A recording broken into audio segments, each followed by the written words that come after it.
කොච්චර ලස්සනට සල්ලි බාගෙ තියෙන ගෙදරක ජීවත් වුණත් හිතේ සතුටක් නැත්තං මොන දේවල් තිබුණත් වැඩක් තියෙනවද.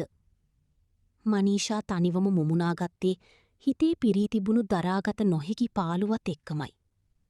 විවාහ වෙලා අවුරුදු 2ක් ගත වුණත් ඇගේ සැමියාවන දනුක නමකට විතරක් ඇගේ ජීවිතේ ඉන්න කෙනෙක් බවට පත්වෙලා තිබුණා. දනුකට ඕන වුණේ සල්ලි හම්බ කරන්න විතරයි. රෑබෝ වෙලා ගෙදරේන ඔහුට මනීෂාගේ හැඟීම් ඇගේ හුදකලාව ගැන කිසිම හැඟීමක් තිබුණේ නැහැ. එයාට මං ගැන කිසිම උවමනාවක් නැහැ. මනීෂා තමන්ගේම හිත හදාගන්න උත්සාහ කරමින් ඇඳට වැටුණා. ඇගේ අතේ තිබුණේ දුරකථනය.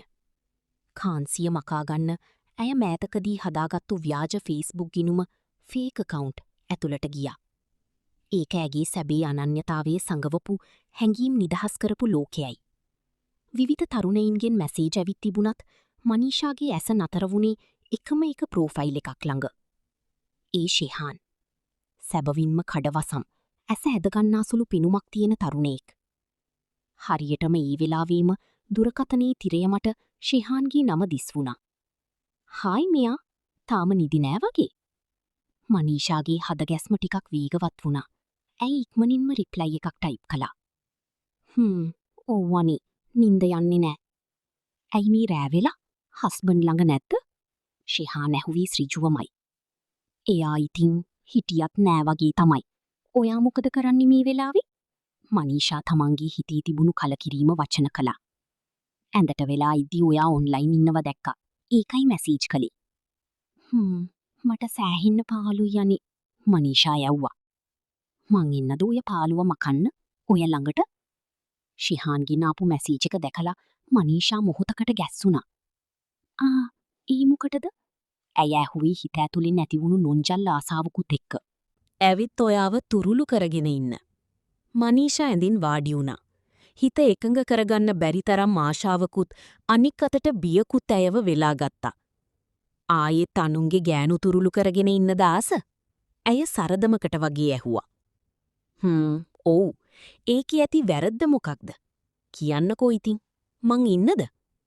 මනීෂා ටික වේලාවක් මේ මැසේජ් එක දිහා බලාගෙන හිටියා. ශිහාන්ගේ ප්‍රෝෆයිල් පින්තූරයේ දෙස බලද්දී ඇයට හිතුනේ මේ වගේ කඩවසම් පිරිමියෙක් තමන්ගේ තනිකම මකන්න එනවා නම් ඒක කොයි වගේ හැඟීමක් වේවිද කියලා. මේ ෆොටෝ එකේ ඉන්නේ ඇත්තටම ඔයාද? ඇය ඇහුවා. ඔව්. සැකයි නම් වීඩියෝ කෝල් එකක් අරන් බලන්න. මං බොරු කියන්නේ නෑ. ශිහාන් ඉතා විශ්වාසයෙන් කිව්වා. ඒක නෙවෙයි, ඔයා කොහේද ඉන්නේ? එදා කිව්වට මට මතක නෑනේ.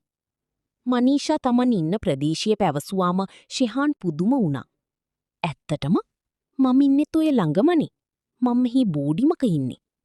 ළඟම ඉන්නවා යන්න දැනගත්තු එක මනීෂාගේ හිතේ තිබුණු බය තවත් අඩු කළා. එහෙමද? කෝ ඉතින් කියන්න මම ඉන්නද ළඟට? හිටමට නිවාඩු. අපි දෙන්න ලස්සන චැට් එකක් දාගෙන තුරුළු වෙලා ඉමු. මනීෂාගේ හිත වීගින් ගැහින්න ගත්තා. තමන් මේ කරන්න යන්නේ වැරද්දක් බව දැනදැනත් දනුකගින් නොලබුණු ඒ උණුසුම, ඊ ආදරණීය අවධානය ශිහාන්ගෙන් ලබාගන්න ඇගේ හිත දැඩිව පොළඹවන්න වුණා. ඉන්න එහෙනම්. හැබැයි පරිස්සමින්. මම තනියම ඉන්නේ. ඇය අවසානයේ තීරණාත්මක මැසේජ් එක යවුවා. මම මේ ළඟ ඉන්නේ. විනාඩි 10කින් මම මෙතන. ශිහාන්ගෙන් ෂණික පිළිතුරක් ආවා. දුරකථනය පසක තැබූ මනීෂාගේ හදවත මින් පෙර කිසිදා නොවූ විරූ වේගයකින් ගැහෙන්නට විය. තමන් මේ පාතබන්නට යන්නේ ජීවිතයේ කිසිදා ආපසු හැරවිය නොහැකි තීරණාත්මක මාවතකට බව අය දන සිටියාය. එහෙත් සිත වෙලාගෙන තිබූ තනිකමත් තාරුණ්‍යයේ උපරිමයින් විඳින්නට තිබූ ආශාවත් අගේ බිය යටපත් කර දැමීය. ඇය වහා නැගිට කණ්ණාඩිය ඉදිරියට ගියාය. විනිවිද පෙනෙන රාත්‍රී ඇඳුමකින් සැරසුණු අය තමා දෙසම බලා සුසුමක් හෙළුවාය. දනුක මේ ලස්සන දකින්නට උත්සාහ නොකිරීම ගැන අගේ සිතේ ඇති වූයේ කේන්තියකි. හරියටම විනාඩි 10කට පසු දුරකථනයේ තිරය දැල්වුණි. මං ගේ ළඟ ඉන්නේ. ශිහාන්ගෙන් මැසේජ් එකක් පැමිණ තිබුණි. ඇගේ මුළු අඟම සීතල වී ගියේය. ඔහොම ඉන්න මං බැල්කනියට එනකල්. ඇය පිළිතුරු යැවූ අතර රිමෝට් එකද අතටගෙන සිමින් බැල්කනිය දෙසට පිය නැගුවාය. නිහඬ රාත්‍රියේ මීදුම අතරින් පාරේ ලාම්පු එළියට වසී තිබූ කුඩා ගේට්ටු වාසල තරුණයෙකු සිටගෙන සිටිනු අය දුටුවාය. දුරකථනයේ ඡායාරූපයට වඩා ඔහු සැබවින්ම හැඩකාරයෙකු බව මනීෂාට වැටහුණි. පොඩි ගේට්ටුවින් ඇතුළට ඉන්න. ඇය මැසේජ් එකක් යවා වහාම පහලට දිව ගියාය. ඇය ගේට්ටුව සිමින් ඇර සැනින් ඔහු ඇතුළට පැමිණි අතර මනීෂා වහාම දොරවසා ලොක් කළාය. සාලයේ තිබූ අඳුරු ආලෝකය අතරින් දෙදෙනාගේ ඇස් එකිනෙකට යාවිය. ශිහාන් අය දෙස බලා සිටී වශී වූවක් මිනි. ඔයා හිතුවට වඩා ගොඩක් ලස්සනයි මනීෂා. ශිහාන් මිමිනු වී ඇගේ අතකින් අල්ලා තමා විතට ඇදගන්න ගමනිනි. ඇත්තද? මනීෂාට කියවුණී ඉපමණකි. දනුකගෙන් වසර ගණනාවකින් නොලැබුණු ඒ දැඩි ආකර්ෂණය සහ ආදරණීය ස්පර්ශය ශිහාන් වෙතින් ගලා එන්නට විය. ඔහු ඇගේ කම්මුල් සිමින් පිරිමදිමින් ඇගේ ගිලවටා තම දෙතුල් තවරමින් ඇයව තමාට තද කරගත්තීය. මනීෂාගේ හිත සම්පූර්ණයින්ම මත්වී ගීය. ඇගේ අතේ තිබූ දුරකථනයද බිම වැටුණද ඇයට ඒ පිළිබඳව කිසිදු හැඟීමක් නොවිය. ඇයද ශිහාන්ගේ උණුසුමට මුළුමනින්ම අවනත වෙමින් ඔහුගේ සිරුරට තුරුළු වූවාය. වසර ගණනාවක් තිස්සේ සිතිය සිරකරගෙන සිටි සියලු හැඟීම් එක්වරම පුපුරා ගියාක් මෙන් ඇයට දැනුනි. දෙදෙනාම ආශාවේ උපරිම තලයකට පිවිසෙමින් සාලියේ තිබූ සෝෆාව වෙත ඇදී ගියහ. ඔයා මාව පිස්සු වට්ටනවා ශිහාන්. මනීෂා කෙන්දරි ගෑවාය. මටත් එහෙමයි රත්තරං. මං ආසයි ඔයාගේ මේ ලස්සනට. ශිහාන් ඇගේ නෙත් දෙස බලා පැවසීය. දෙදෙනාගේම ආශාවන් සහ හැඟීම් පාලනයකින් තොරව ගලා යන්නට වූ අතර සෝෆාව මතදී ඔවුන් එකිනෙකාගේ සිරුරුවල උණුසුම උපරිමයෙන් වින්දහ. මනීෂාට ජීවිතයේ කිසිදා නොලැබුණු සතුටක් සහ නිදහසක් මේ ආගන්තුක තරුණයාගේ ස්පර්ශය තුලින් ලැබෙමින් තිබුණි. තව පාරක් අපි කාමරයට යමුද? මනීෂා ශිහාන්ගේ පපුවට හිස තබාගෙන මිමිනුවාය. යමු ඇඳට රත්තරං. ශිහාන් ඇයව වඩාගෙන සෙමින් පහළ තට්ටුවේ තිබූ නිදන කාමරය දෙසට පිය නැගුවීය. කාමරී ඇඳ මතට වැටුණු ඔවුන් එළිවනතුරුම තමන්ගේම ලෝකයක අතරමං වීමට සූදානම් වූහ. එහෙත් මේ තාවකාලික සතුට පිටුපස එන කුණාටුව ගැන ඔවුන් දෙදෙනාගෙන් කිසිවෙකුත් දැන සිටියේ නැත. කාමරී ජනීලීන් ගලා ආ සිහින් සඳ එළිය මනීෂාගේ සහ ශිහාන්ගේ සිරුරු මතට වැටී තිබුණි. මුළු රාත්‍රිය පුරාම තමන් සිරකරගෙන සිටි පාළුව සහ ආශාවන් නිදහස් කළ මනීෂා ශිහාන්ගේ පපුවට බරවී සැනසිලිදායක සුසුමක් හෙළුවාය. ඇයට දැනුනි වසර ගණනාවකට පසු තමන් ජීවත් වන බවකි. ඔයා ගොඩක් හොඳයි ශිහාන්. දනුකගෙන් මට කවදාවත් මේ වගේ ලැදියාවක් ලැබිලා නැහැ. මනීෂා ඔහුගේ කෙස්රෝදවල් අතරින් ඇඟිලි යවමින් මිමිනුවාය. මන් දන්නවා මනීෂා. ඔයා වගේ ලස්සන කෙනෙක්ව තනි කරලා දාන්න තරම් එයා මෝඩී කුණේක ගැන මට පුදුමයි. ශිහාන් ඇගේ උරහිස සිපගනිමින් පැවසීය. දෙදෙනාම කෙමෙන් කෙමෙන් නින්දට වැටුනේ පාන්දර යාමයේය. පසුදා උදාසන කුරුල්ලන්ගේ නාදයත් සමග මනීෂා අවදි වූවාය. ඇඳ අසල තිබූ ඔරුලෝසුව දෙස බැලූ ඇය තිගැස්සී ගී වේලාව උදාසන 8 පසු වී තිබූ බැවිනි. ඇය වහාම හැරි ශිහාන් දෙස බැලුවාය. ඔහු තවමත් සුවනින්දේ පසුවෙයි. ශිහාන් නැගිටින්න දැන් එළි වෙලා. මනීෂා ඔහුට සෙමින් තට්ටු කළාය. තව ටිකක් ඉන්න දෙන්නකො රත්තරං. ශිහාන් කම්මැලි ස්වරයෙන් පවසා ඇයව තමා වෙතට ඇදගත්තීය. බෑ දැන් දනුක කෝල් කරන්න පුළුවන්. ඔයා ඉක්මනට ලෑස්ති වෙලා යන්න ඕනි. මනීෂා ඇඳින් බැස සාලයට දිව ගී පෙරදින රාත්‍රියේ තැන තැන දමා තිබූ ඇඳුම් සහ ඇගී දුරකථනය අහුලා ගැනීමටය. සාලයට පැමිණි මනීෂා බිම තිබූ දුරකථනය අතට ගත්තාය. ඇගේ දෑස් උඩුකුරු වූයි එහි තිබූ නොටිෆිකේෂන් එකක් දැකීමෙනි. දනුකගෙන් මිස්ඩ් කෝල් 3ක් තිබූ අතර WhatsApp පණිවිඩයක්ද තිබුණි. මනීෂා මං අද හවස එනවා කිව්වට වැඩි ඉක්මනට ඉවර වුණා. මං දැන් ස්ටේෂන් එකේ ඉන්නේ. තව පැය භාගයකින් මං ගෙදර. මනීෂාගේ මුළු ඇඟම එකවරම සීතල වී ගියීය. පපුව ඩග්ඩග් ගා ගැහින්නට විය. තව පැය භාගයකින් දනුක ගෙදර එනු ඇත. ඇය වහාම කාමරයට වැදි ශිහාන්ව ඇදින් ඇද නැගිට්ටෙව්වාය. ශිහාන් ඉක්මනට නැගිටින්න දනුක ඉනවලු. තව විනාඩි 20කින් එයා මෙහි ඉඳී. මනීෂාගේ කලබලය දුටු ශිහාන්ද බියවිය. ඔහු වහාම තම ඇඳුම් ඇදගත්තේය. දෙදෙනාම කලබලයෙන් සාලයට පැමිණි අතර මනීෂා සාලය සාමාන්‍ය තත්වයට පත් කිරීමට වෙහිසුණාය. මං යනවා මනීෂා. පරිස්සමින් ශෙහාන් පසුපස දොරින් පිටවීමට සූදානම් විය. යන්න, ගීට්ටුව වහලා යන්න, මනීෂා ගැහිමින් පැවසුවාය. ශෙහාන් පිටව ගිය පසු මනීෂා වහාම නානකාමරයට වැඩි සිරුර සෝදා හැරියාය. ඇය සාමාන්‍ය ඇඳුමකින් සැරසි සාලයට ඉනවාට සමගම සාලෙහි ප්‍රධාන දොරී ඉබ්බාරින හඬ ඇසුනි. දොර ඇරගෙන ඇතුළට ආවේ දනුකය. ඔහු සෑහෙන්න මහන්සි පාටක් පෙනෙන්නට තිබුණි. මනීෂා, ඇයි කෝල් කළේම නැත්තේ? මං ස්ටේෂන් එකේ ඉඳන් කෝල් කළා. දනුක බෑගේ සෝෆාව මත තබමින් ඇසීය. ඒක මං වොෂ්රූම් එකේ හිටියේ දනුක. මනීෂා ගොතගසමින් තම මුහුණේ ඇති බිය සඟවා ගැනීමට උත්සාහ කළාය. දනුක සෝෆාව මත වාඩි වී වටපිට බැලුවේය. මනීෂාගේ හදවත නතරවන්නට තරම් වීගීන් ගැහින්නට විය. සෝෆාව අසල බිම පෙරදින රාත්‍රියේ ශෙහාන් ඇඳ සිටි ටී-ෂර්ට් එකේ ලේබලීන් කැඩී වැටුණු කුඩා නූල් කැබැල්ලක් තිබෙනු ඇයට පිනුනි. දනුක එය දකීවිද? නමුත් දනුක ඒ දෙස බැලුවේ නැත. ඔහු කිලින්ම මනීෂා දෙස බලා මින් පෙර කිසිදා නුවූ සෙනෙහසකින් යුත් හඬකින් කතා කළේය. මනීෂා, මන් දන්නවා මේ දවස්වල මං ඔයා ගැන බැලුවේ නෑ කියලා. හැමතිස්සම සල්ලි පස්සේ දිව්වා. ඒත් මේ ප්‍රොජෙක්ට් එක ඉවරයි. මට ලොකු බෝනස් එකක් හම්බුණා.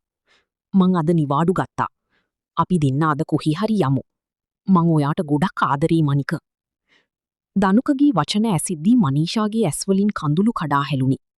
ඒ සතුටට වඩා තමන් කලින් දවසේ රාත්‍රියේ කළ මහා පාවාදීම ගැන ඇති වූ දැඩි පසුතැවීම සහ වරදකාරී හැඟීම නිසාවිනි.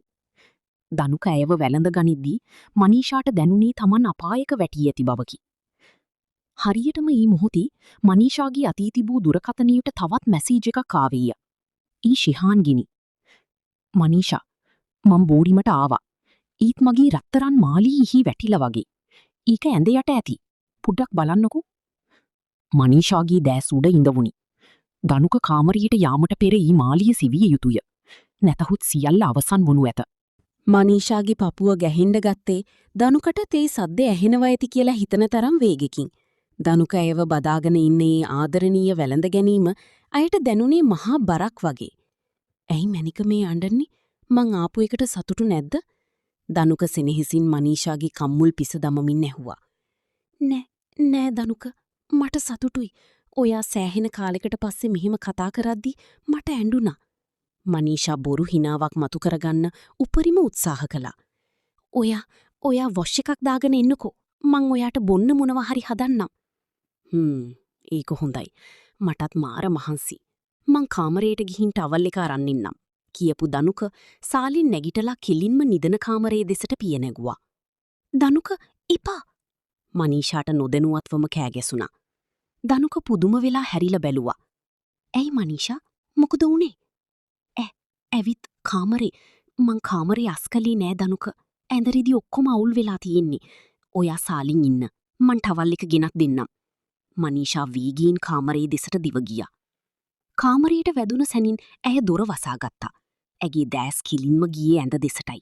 ශිහාන් කීව රත්තරන් මාලය ඇඳ උඩ නැහැ. ඇය වහාම දනගසා ඇඳ යට බැලුවාය. ඇඳ විට්ටම අසල බිම දිලිසෙන රත්තරන් මාලයක් වැටි තිබෙනවා.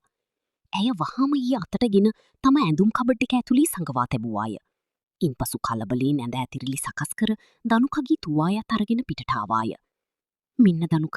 ඇය තුවාය දනුක අතට දුන්නේ දිගු සුසුමක් හිලමින්. සියල්ල බේරුණු බව ඇයට සිතුනි. දනුක නානකාමරයට ගිය පසු මනීෂා මුළුතැන්ගේට වැදී කෝපි එකක් සාදන්නට වූවාය. නමුත් ඇගේ සිතේ තිබුණේ මහා නොසන්සුන්කමකි. ඇය වහාම ශෙහාන්ට මැසේජ් එකක් ටයිප් කළාය. මාලය හම්බුණා. මං ඒක හැංගුවා. දැන් දනුක ගෙදර ඇවිත් ඉන්නේ. ආයෙ මට මැසේජ් කරන්නවත් කෝල් කරන්නවත් එපා. හැමදේම ඉවරයි.